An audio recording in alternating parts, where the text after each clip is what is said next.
Hi there, Lady Ember here. Thank you for tuning into this episode of Tips for a Magical Life. Make sure that you've liked and subscribed so you don't miss a single episode. Now, today we are talking about seek first to understand. Now, I know a lot of you are going, Ember, what? Excuse me?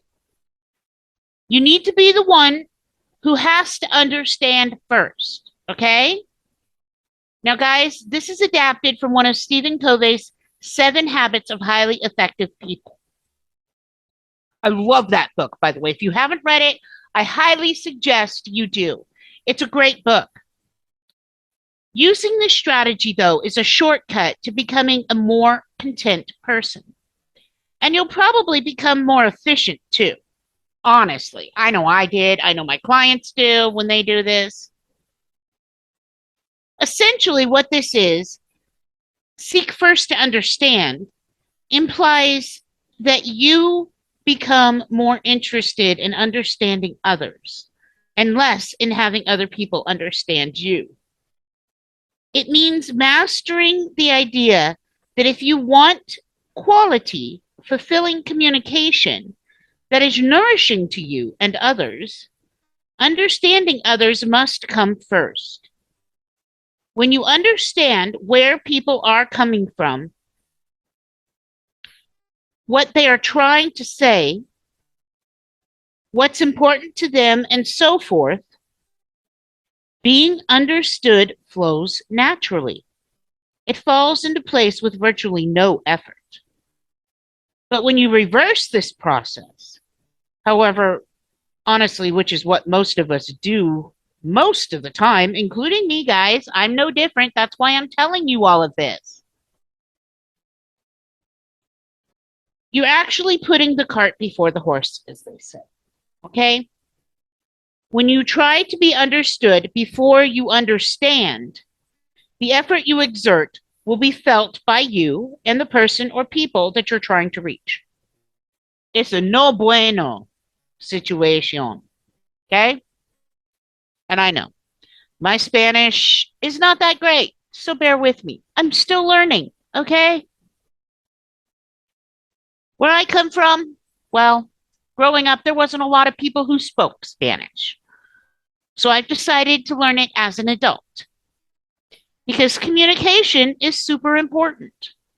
And if I can understand someone else, then I can, in time, have them understand me. Communication is always going to break down, guys. But if you feel that you have a battle of two egos going on, I promise you, you're not going to accomplish anything. A while ago, I was working with a couple who had spent the first 10 years of their marriage frustrated, arguing about their finances. 10 years! Can you believe that? He couldn't understand why she wanted to save every single penny that they earned. And she couldn't understand why he was a spendthrift and just blowing through the money that he made.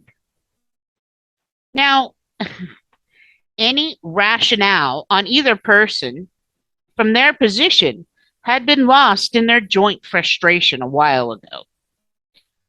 And honestly, while many problems were more complex than the couple's, their solutions were relatively simple. Neither person felt understood.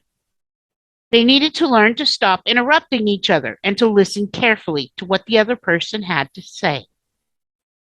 Rather than defending their own positions, each needed to seek first to understand the other. This is precisely what I got them to do. He learned that she was saving to avoid her parents' financial disasters. Essentially, she was frightened of being broke. She learned that he felt embarrassed that he wasn't able to take care of her in, well, the same way her father and mother did. Essentially, he wanted her to be proud of him. As each learned to understand the other, their frustration with each other was replaced by compassion. Today, they have a nice balance between spending and saving. And their marriage isn't nearly as frustrating as long as they listen to each other. Seeking first to understand isn't about who's right or who's wrong. It's a philosophy of effective communication. When you practice this method, you'll notice that people you communicate with will feel listened to, heard, and understood. This will translate into better, more loving relationships for yourself and for those that you come in contact with. Guys, if you found value in this, make sure that you've subscribed, liked, share it out so that you don't miss a single episode. I promise this is going to help you live a more magical life if you implement these tips. Until next time, my friends, love and light, peace and progress. Lady Ember out.